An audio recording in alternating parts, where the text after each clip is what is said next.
वज़ीर आला केपी अली अमीन गंडापुर ने प्रेस कॉन्फ्रेंस में वाज़ेह किया है कि धरना जारी रहेगा। बानी पीटीआई सिर्फ एहतजाज कॉल ऑफ कर सकते हैं, लेकिन उन्होंने आगे की हिकमत अमली नहीं बताई। एहतजाज का मरकज कब होगा? क्या इस्लामाबाद पर फिर चढ़ाई होगी? क़यादत क्या सोच रही है?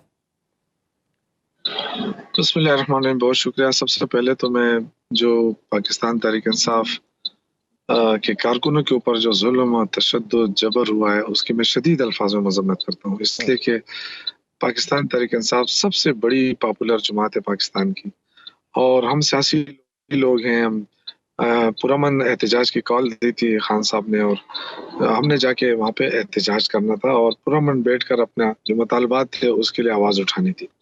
लेकिन हुकूमत ने मुज़ाकरात भी नहीं किए, यहाँ तक कि उन्होंने वर्करों को जैसे ही वो दाखिल हुए उन्होंने फायरिंग और शेलिंग जो है वो शुरू कर दी, और साथ बहुत सारे लोगों को शेल भी लगे। अभी तो ये भी सुनने में आया कि डायरेक्ट गोलियां लगी हैं क्योंकि रात का अंधेरा था। अब आते हैं अपनी पार्टी के ऊपर। आपने जो कहा कि धरना जारी है या नहीं जारी है, देखिए ये जो मैंने आज उठाई कि कंफ्यूजन है पार्टी में, और इस तरह जो है ना कोऑर्डिनेशन और मुशावरत का फुकदान नजर आ रहा है, वो यही है कि पार्टी का तर्जुमान जो था उसने सुबह जब कहा कि जी धरना खत्म हो गया तो वहां से सारे लोग निकल गए। अब ये कि धरना फिर है तो ये भी एक अलग वो है, लेकिन चूंकि सेक्रेटरी इत्तलात थे, तर्जुमान थे, वो खुद धरने में मौजूद नहीं थे शायद, और इसकी वजह से ये कंफ्यूजन है। इसी तरह हमारे बहुत सारे लीडर्स जो बड़े बड़े लीडर्स हैं, बड़े बड़े ओहदे रखते हैं, जब खान साहब की काल थी तो ये लोग कहाँ गायब थे? दैट्स द पॉइंट के बाकी की लीडरशिप कहाँ गायब थी? आप अगर देखें हमाद अजहर पंजाब की क़यादत भी नहीं थी, ना सिर्फ अली अमीन गंडापुर हर बार नजर आते हैं। देखिए अली अमीन गंडापुर पर जो तनकीद होती है वो मैं समझता हूँ कि बेसलेस उसकी कोई बुनियाद नहीं है, क्योंकि अली अमीन गंडापुर जो है जैसा भी है एक वर्कर की तरह वो पहुंचा देता है। यहाँ पे लीडरशिप नहीं रहती है, ना पंजाब की लीडरशिप नजर आई, ना मरकजी लीडरशिप नजर आई। तो ये इतनी बड़ी कंफ्यूजन क्यों थी? कोई प्लान सामने नहीं है, तो ये भी एक बहुत बड़ी वो है कि कम से कम इनको एक प्लान देना चाहिए था। सर ये जो एलिगेशन लगती है मुखालिफ आपकी मुखालिफ पार्टियों की तरफ से कि जितनी भी पीटीआई की मौजूदा क़यादत है वो सारी कंप्रोमाइज्ड है, तो फिर आप जिस तरह से ये बात कर रहे हैं, इज दैट सो कि ये सारी लीडरशिप कंप्रोमाइज्ड है? मुझे नहीं पता कंप्रोमाइज है या नहीं, मैं तो अपने क्वेश्चन उठा रहा हूँ, क्योंकि देखिए हमने जवाब तो देना है कारकुनों को, और तो जवाब कौन देगा? यही तो मैंने क्वेश्चन उठाया ना कि हमारे मरकजी सदर हैं, मरकजी जनरल सेक्रेटरी हैं, मरकजी कैबिनेट है, वो कहाँ है?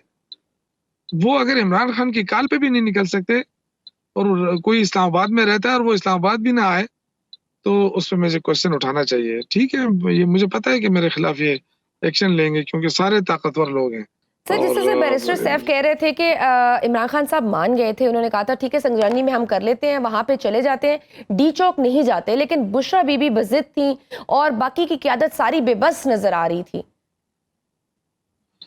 देखिए अभी ये तो फिर वही अगेन बात है ना, इसमें बुशरा बीबी का क्या कसूर है? बुशरा बीबी ने जिद भी कर ली तो लीडरशिप कहाँ थी? मैं तो अपनी लीडरशिप को इस्तीफा दे देना चाहिए था अगर वो उनकी बात न मानी जाती, लेकिन इन्होंने कौन सा रेजिस्ट किया? अगर उसने किया है, मुझे तो नहीं पता है कि उन्होंने जिद की है नहीं की है, लेकिन ये फैसले तो पार्टी करती है, ये सियासी पार्टी है ना।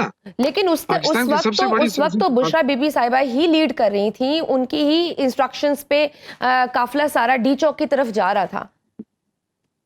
नहीं देखें, लीड अली अमीन गंडापुर साहब भी कर रहे थे, लेकिन मैं देखें ये कोई जुर्म नहीं है कि उन्होंने कहा कि डी चौक जाना है तो डी चौक भी आ जाते, लेकिन डी चौक पे हुकूमत ने जो कार्रवाई की ये तो गलत थी ना।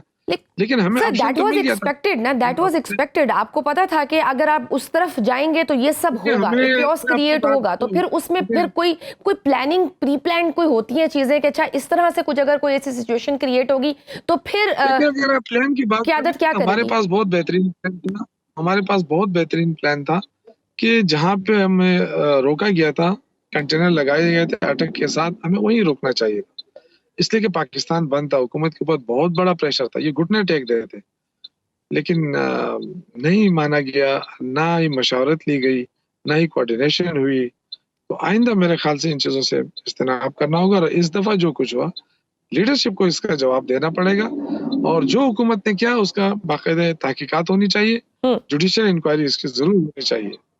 ठीक। अच्छा, तहरीक इंसाफ पर पाबंदी चलिए की जी। बातें भी सर गर्दिश कर रही हैं। गवर्नर राज का ऑप्शन भी मौजूद है। अगर इस तरह का कोई कदम उठाया जाता है तो फिर क्या हिकमत अमली होगी पीटीआई की? बस फिर ये हुकूमत भी जाएगी, वफाकी हुकूमत ने फिर कौन सा रहना है।